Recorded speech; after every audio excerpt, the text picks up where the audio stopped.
Hi everybody, it's Annette from The Art of Intuition. And today we're going to focus on why we remember the good times and how that's different than how we remember more traumatic, human traumatic experiences and why that is.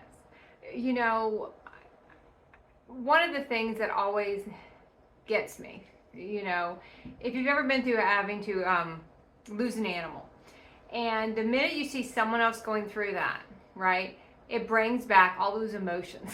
I can just be talking to someone about it, and all of a sudden I will feel myself welling up. Now, I can't remember, I don't put myself back in the moment, but the emotions still come up because it's hitting the frequency of where that's still held in my body, and I'm still clearing more emotion around it. But I don't have a core memory of the moments. That has shifted through shifting realities. We talk a lot about you shift to reality, and you change your frequency, you shift to reality, and everything changes. You don't have the core memories you used to have because technically in the new frequency you're in, it didn't occur. So you don't remember it in a sense. You have more of a way to put this. It's more of an it's an energetic signature, more of a DNA marking of the moment, but you don't really have the memory to correspond with it. That's a lot of words to say, probably not a lot, but I might get a better word later. But you really can't feel it, or maybe we say you can feel it, but you can't remember it, whereas when you're looking back at a happy moment, and that's why you kind of have to have something trigger you to remember something that was very human traumatic. Remember, we set up everything to clear. Everything we set up is to clear a moment, to clear a frequency, to clear in our body, to raise our frequency. That's why everything happens. That's why things happen the way they do. That's why they happen when they do. That's why a lot of us are experiencing this now. A lot of losing and leaving, as our universe would, as our human would see it. Our universe sees it as, just us going to a different frequency. The universe sees that a lot of times it's lessening the load. We see a lot of that right now where things are getting removed because it's lessening the load. It's not like how it used to be. In a sense, we felt really bogged down. In our human realities, we kept getting more and more and more and more. There'll be times in your ascended realities where you get a lot because you have to serve a role to serve these people. If they're animals, these animals, you have to do a service. They call it the it's kind of our service. It's our service work kind of in form, or it's our humble servant role. And you'll play a lot of the realities where you'll be doing that. You're serving. And after a while, your universe says, okay, you got to go do other things. All these things are going to start to get removed. There's huge death portals that have been open for months now. And you see a lot of people leaving. You see a lot of realities closing out, and there are a lot of people and animals that are choosing to leave during these huge death portals that have been opening. So when you remember a happy moment, and that's why it's a little different, because when you have things that are humans, I'm going to keep using the word trauma just to explain this, but remember, it's only traumatic to the human. The soul sees it as a clearing. It doesn't brand it like that, but I'm going to use the word to explain this because it's going to make it a little bit easier to kind of put words to it. It's traumatic to our human, right? But it's to clear. We can remember a happy moment, and sometimes it can get triggered, and sometimes we just remember that happy moment. It's like, but how come it doesn't work the same way? Because we're talking about frequencies. Think about a timeline as a frequency, and if you move a timeline, you up a frequency, you're now closer to a happier frequency than you were before. Humans can't hold happy frequency. We can touch it, we can feel it, and if we never feel it, we don't know what it is. So that's why we have all these remembrances of it, because we were able to feel that frequency, but that is not the base setting of your human realities. That is not your core programming as a human consciousness, is to be in a happy frequency. You just can't do it like that, in a sense, because we can't hold that. Our bodies are too dense to hold that, so we can feel it. And it makes us want to sometimes kind of attach to that thing that gives it to us because it's activating that frequency. Yes, we carry it in our body, but we don't operate from it. Our body can feel it, but it can't experience it all the time. As you continue to raise your frequency, you get to where you can hold happiness all the time. And you can feel that frequency of that moment. and there's always that thing where people say you always remember the good, not the bad. And that's why. You can sometimes feel the emotions come up because that reminded me of when I went through it. But you don't really put yourself there.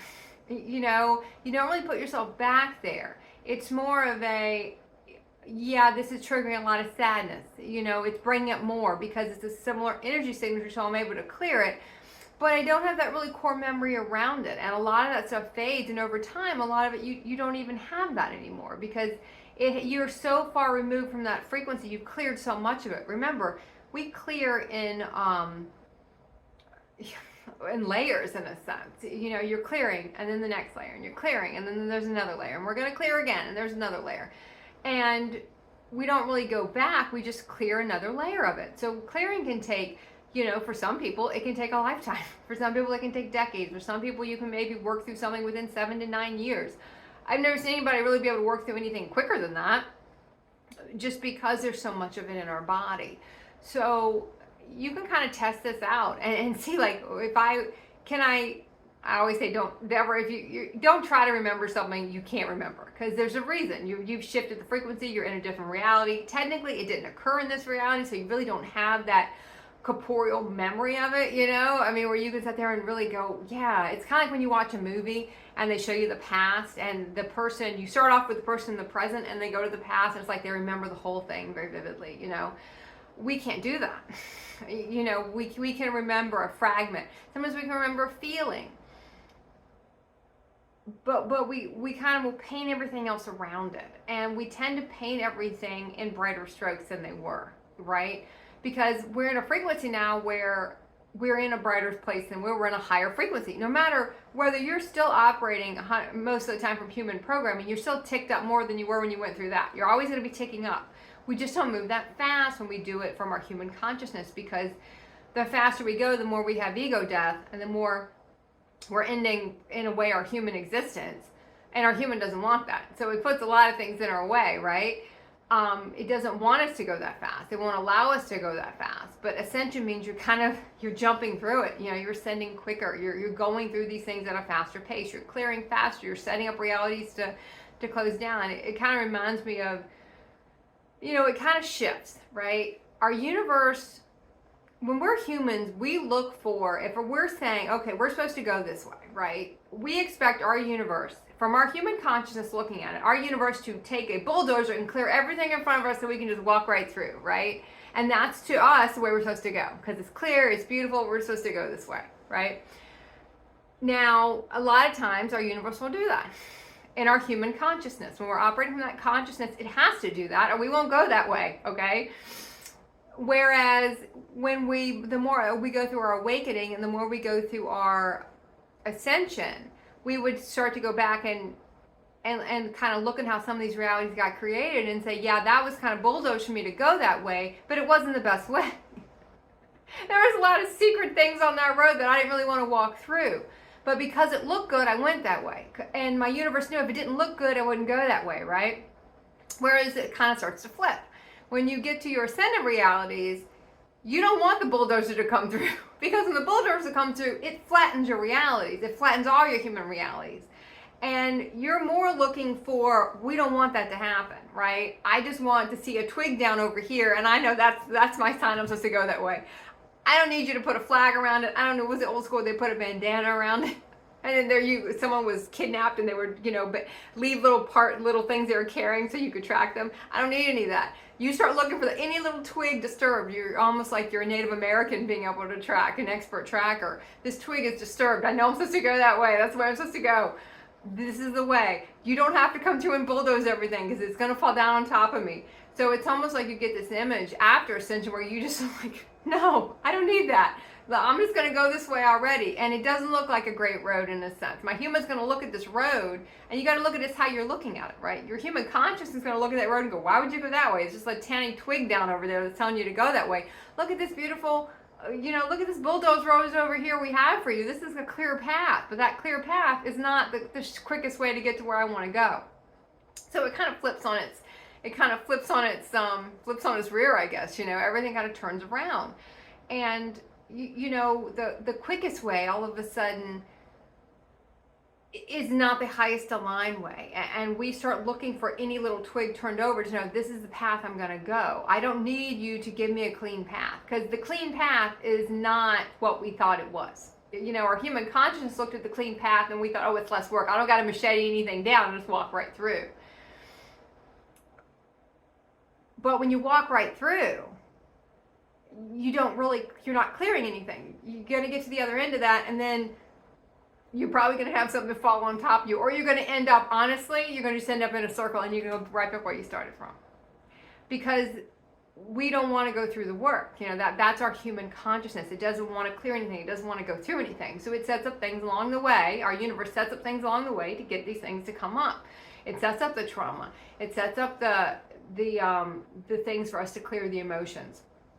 But the higher you go, and you can even, think about this when you're older and you think back as a child, like, I can remember that moment, or maybe it was whatever it was.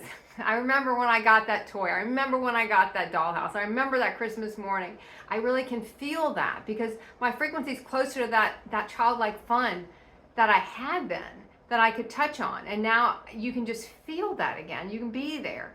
But I don't remember the other stuff. I remember, in a sense, you might say, yeah, there's a fading issue of maybe it was there, but I can't put myself there. Even if something might trigger an emotion, and you might get a memory of that, like it's almost like a cellular clearing, where you might get a memory of it as the tears come up. And when I was talking earlier about, we're having a pet kind of starting to pass on here. So, starting the transitional phases toward the end. So it's probably why that one's on my mind. But you can remember all the ones that came before. And maybe remember is not the best word. You can feel it. You can just say, yeah, I can't exactly pinpoint being there, but the emotions bring up that remembrance in a sense. And there's still more for me to clear there. And that's why this one comes up that way. When they don't come up that way, you don't have any emotional,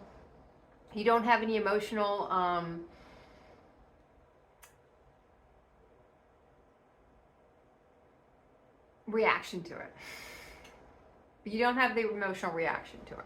So as you go through your ascension, you start to see all these things will flip. And in our human consciousness, people would say, oh, I remember that exactly. This whole thing happened. I know I did a video back months ago about holding a grudge, and how someone would hold a grudge, and they would be up all night angry and mad about something that happened 70 years ago, and it would just come back in their mind again, and they would be angry about it again because they're still clearing it in a way that human consciousness is still back in that moment. They've separated it off, and now this has come up for them to start to clear more of it. It's a clearing phase, but that's in the human consciousness. In our ascendant consciousness, it flips and it's different, and you don't have those. Even in a human consciousness, you don't have those for things that happened. And I'm going to contradict myself a little bit here. Even in a human consciousness, you can put yourself back there, but you really got to have something triggered to put yourself back there, right? And that's just from that human consciousness, because technically you haven't ticked up enough where you can't put yourself back there. Now you have to do a little work to do that. You have to dwell in it a little bit, and it kind of ties you back to that old reality. But because our human body, even after 70 years, hasn't ticked up that much, it's easier for us to do that. Where in your ascendant consciousness, you're so far beyond it. Yes, you can have something that triggers it, and you can say, oh yeah, I remember that happened to me. There's still some things people will say, places I went, and things I had done, and I can't remember them. I have zero memory of it. Like things I used to own. I'm like, did I own an elliptical? I seem to think I owned an elliptical, but I have no idea whatever happened to that elliptical. And I don't know, maybe I never owned one. I can't remember. And that, it's kind of off topic a little bit, but we start to have a lot of these things happen. A lot of people, our human consciousness is defined by trauma. It is amplified by trauma. It identifies with the trauma. It identifies with the role we played in that.